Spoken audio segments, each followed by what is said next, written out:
Welcome back to channel. तो आज हम इस टॉपिक में महाराणा संग्राम सिंह द्वितीय के बारे में पढ़ने वाले हैं। और महाराणा संग्राम सिंह प्रथम के बारे में हम पहले पढ़ चुके हैं, जिनका लोकप्रिय नाम महाराणा सांगा था। महाराणा सांगा ने कई युद्ध लड़े। वो वीडियो अगर आपने नहीं देखा है तो वो वीडियो आप जरूर देखें। और इस वीडियो को शुरू करने से पहले जो चैनल पे नए हैं, चैनल को सब्सक्राइब करें, लाइक करें और चैनल फटाफट वीडियो को शेयर कर दें। तो चलिए शुरू करते हैं। महाराणा संग्राम सिंह द्वितीय का कार्यकाल की बात करूं तो महाराणा संग्राम सिंह का कार्यकाल 1710 से लेकर 1734 तक रहा। 1710 से लेकर 1734 तक रहा। और इनका जो राज्याभिषेक होता है वो 10 दिसंबर 1710 को होता है। लेकिन इनका जो विधिवत रूप से जो राज्याभिषेक होता है, राज्य उत्सव मनाया जाता है, वो 26 अप्रैल 1711 को मनाया जाता है। 26 अप्रैल 1711 को इनका विधिवत रूप से राज्याभिषेक होता है। और इस राज्याभिषेक में सवाई जयपुर के शासक सवाई जयसिंह पधारते हैं। सवाई जयसिंह के साथ मिलकर मराठा के विरुद्ध राजस्थान में अभियान चलाने के लिए हुरडा सम्मेलन को आयोजित किया। लेकिन हुरडा सम्मेलन होने से पूर्व इनकी मृत्यु हो जाती है। और हुरडा सम्मेलन को हुरडा सम्मेलन क्यों कहा जाता है? क्योंकि यह सम्मेलन हुरडा नामक स्थान पे हुआ, जो कि भीलवाड़ा में है। और यह सम्मेलन 17 जुलाई 1734 को होता है। 17 जुलाई 1734 को होता है। और संग्राम सिंह द्वितीय की मृत्यु 11 जुलाई 1734 को हो जाती है।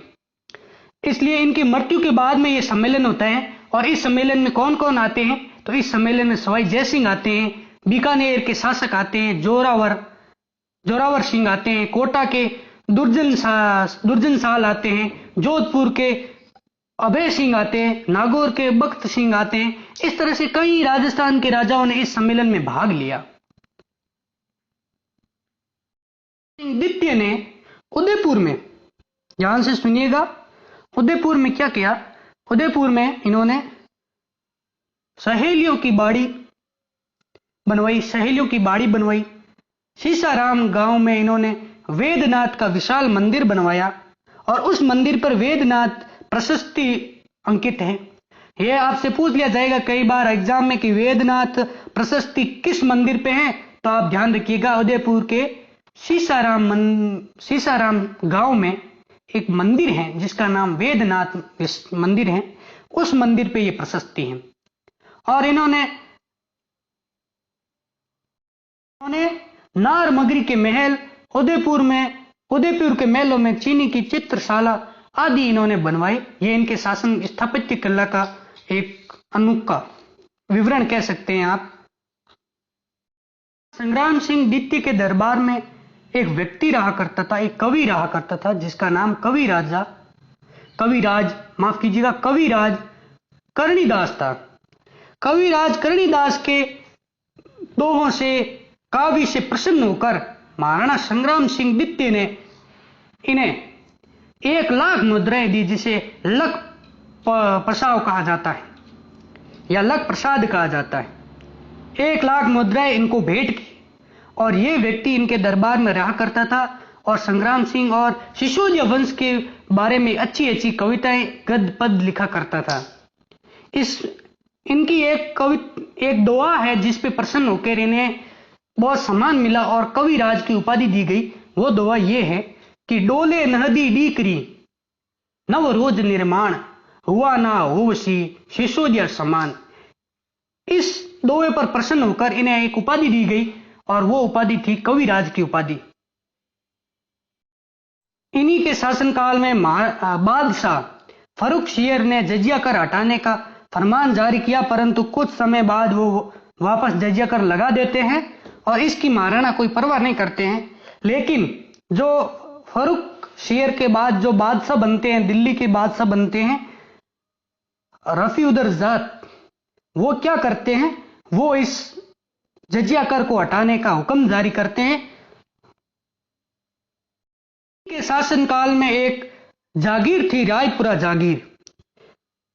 ये रायपुरा जागीर ये पुनः प्राप्त करते हैं, जो अकबर के समय मेवाड़ से छीन ली गई थी। ये पुनः ये प्राप्त करते हैं और जब जोधपुर के महाराजा अजीत सिंह द्वारा बहकावे में आकर वीर राठौड़ दुर्गादास को मारवाड़ से निकाल दिया जाता है, तो वो वीर दुर्गादास मेवाड़ आते हैं और वो आकर महाराणा संग्राम सिंह द्वितीय की सेवा में आते हैं।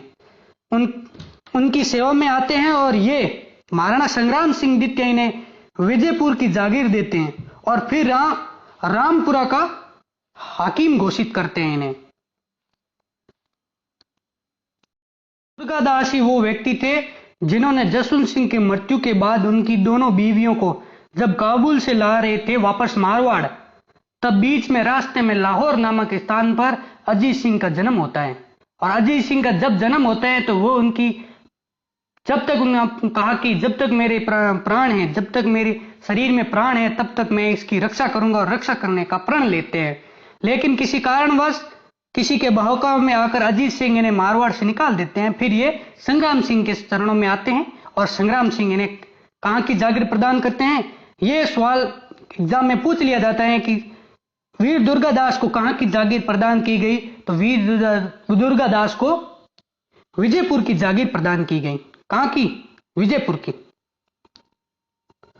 विजयपुर, इन्हें विजयपुर की जागीर प्रदान की जाती है और बाद में इन्हें क्या किया जाता है? रामपुरा का हकीम घोषित किया जाता है। यहीं पर इनकी मृत्यु हो जाती है, इनका देहांत हो जाता है। और दुर्गादास का उज्जैन के शिप्रा नदी के तट पर अंतिम संस्कार किया जाता है।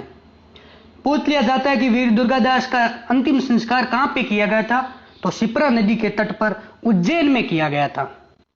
और महाराणा संग्राम सिंह द्वितीय की मृत्यु, इनका देह अवसान कब होता है, इनकी मृत्यु कब होती है, देहांत कब होता है, तो ध्यान रखिएगा 11 जनवरी 1734 में इनका देहांत हो जाता है। 11 जनवरी 1734 में इनका देहांत हो जाता है। और ये क्वेश्चन बहुत ही इंपॉर्टेंट है, ये जो मैं आपको फैक्ट बताने वाला हूं आगे, ये बहुत ही इंपॉर्टेंट है और ये एग्जाम में कई बार पूछ लिया जाता है। सबसे ज्यादा पूछा यह जाता है कि कर्नल जेम्स टॉड ने महाराणा संग्राम सिंह द्वितीय को क्या उपाधि दी। तो कर्नल जेम्स टॉड ये कहते हैं कि बप्पा रावल की गद्दी का गौरव बनाए रखने वाला ये अंतिम शासक है।